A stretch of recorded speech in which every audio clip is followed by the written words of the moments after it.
अक्सर जब हम जनगणना के बारे में सोचते हैं तो दिमाग में क्या आता है? लोगों की गिनती, है ना? बस एक हेड काउंट। लेकिन सोचने वाली बात यह है कि कुछ सबसे अहम सवाल आबादी की संख्या के बारे में होते ही नहीं है। तो एक पानी का नल पूरे देश के बारे में क्या बता सकता है? ये सवाल ही हमारे आज के इस पूरे विश्लेषण की जड़ है।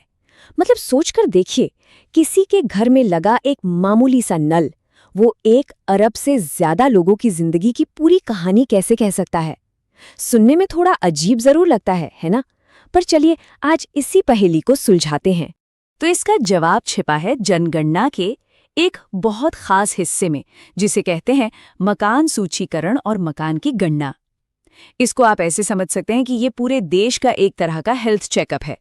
ये देखा जाता है कि लोगों के पास रोजमर्रा की जिंदगी के लिए जो बुनियादी जरूरतें हैं वो हैं भी या नहीं। मतलब बात सिर्फ ये नहीं है कि घर में कौन रहता है, बल्कि असली सवाल ये है कि वो कैसे रहते हैं। और यही वो डेटा है, यही वो जानकारी है जो सरकार को बताती है कि भाई कहाँ पर नए स्कूल बनाने हैं, कहाँ अस्पताल की जरूरत है या कहाँ पानी की पाइपलाइन डालनी है। तो चलिए सबसे पहले बात करते हैं पानी की। पानी से जुड़े ये सवाल एक ऐसी कहानी बताते हैं जिसके मायने बहुत गहरे हैं। स्क्रीन पर जो सवाल दिख रहा है ये कोई बनावटी सवाल नहीं है। ये बिल्कुल वही सवाल है जो जनगणना का कर्मचारी घर घर जाकर पूछता है तो बिल्कुल सीधा साधा सवाल, लेकिन इसके जवाबों में ना पूरे देश की सेहत और तरक्की की कहानी छिपी हुई है। अच्छा, यहाँ एक बहुत ही दिलचस्प बात है, शुद्ध और अशुद्ध पानी के बीच का फर्क। शुद्ध पानी वो है जिसे किसी सरकारी या प्राइवेट एजेंसी ने ट्रीट किया हो, साफ किया हो। कमाल की बात यह है कि अगर कोई परिवार घर पर पानी उबालता भी है, लेकिन वो पानी आया अशुद्ध स्रोत से है, तो जनगणना में उसे अशुद्ध ही गिना जाएगा। इन दो तस्वीरों से फर्क बिल्कुल साफ हो जाता है। एक तरफ है एक सुरक्षित ट्रीट किया हुआ सिस्टम जहां पानी साफ होकर घरों तक पहुंच रहा है, और दूसरी तरफ एक जोखिम भरा दूषित सिस्टम। जनगणना ठीक इसी फर्क को पकड़ती है जिसका सीधा लेना देना लोगों की सेहत से है। और देखिए, बात सिर्फ नल के पानी तक ही सीमित नहीं है। कुएं, हैंडपंप, नदी, तालाब से लेकर आजकल के बोतलबंद पानी तक हर स्रोत का हिसाब रखा जाता है। इससे अंदाजा लगता है कि ये डेटा कलेक्शन कितना लेडेट है। तो पानी कहाँ से आता है, ये तो हुई आधी बात। असली कहानी तो इस बात में है कि वो है कितनी दूर। और यहाँ एक दिलचस्प बात देखिए, शहर और गांव दोनों के लिए दूर की परिभाषा अलग अलग है। ये सिर्फ कुछ मीटर का फासला नहीं है, नहीं, ये उन लाखों महिलाओं और बच्चों के रोज के संघर्ष का पैमाना है जिन्हें पानी के लिए ये दूरी हर रोज तय करनी पड़ती है। ये सिर्फ नंबर नहीं है, ये असल जिंदगियां हैं। ये तस्वीर हमें ठीक यही याद दिलाती है कि हर आंकड़े के पीछे एक इंसान है, उसकी अपनी एक कहानी है।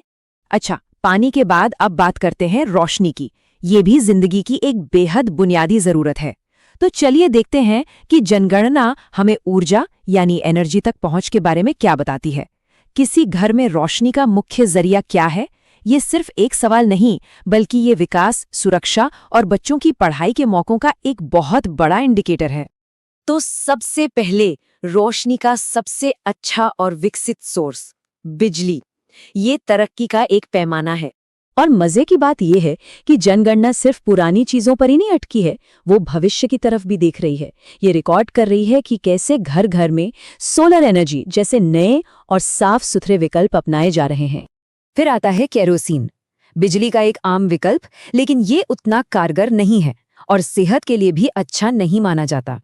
और फिर जनगणना हमें एक ऐसी हकीकत भी दिखाती है जिसे मानना मुश्किल हो जाता है।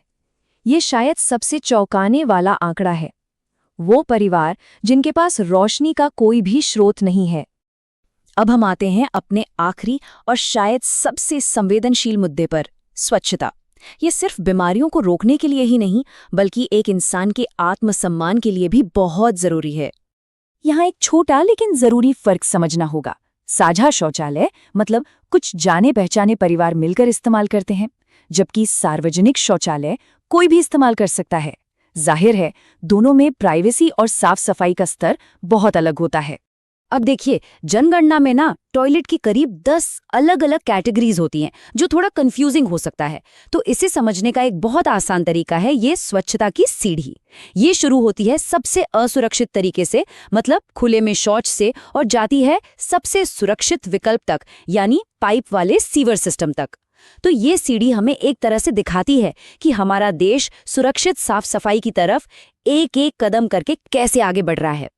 ये दो तस्वीरें स्वच्छता की सीढ़ी के दो अलग-अलग सिरों को दिखाती हैं। ये सिर्फ इंफ्रास्ट्रक्चर का फर्क नहीं है, ये सेहत, सुरक्षा और सम्मान का फर्क है। तो अब आते हैं सबसे बड़े सवाल पर।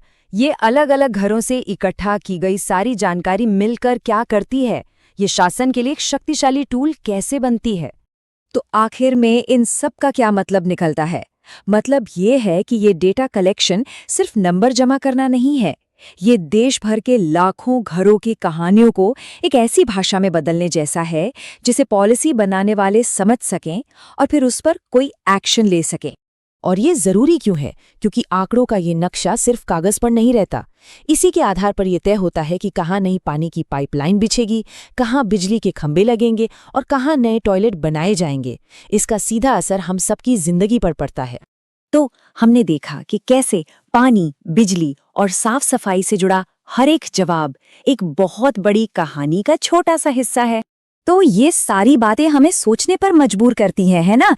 जनगणना की कहानी सिर्फ आंकड़ों की नहीं, बल्कि हम सब की कहानी है। तो आखिरी सवाल यही उठता है, किसी के घर की कहानी क्या है?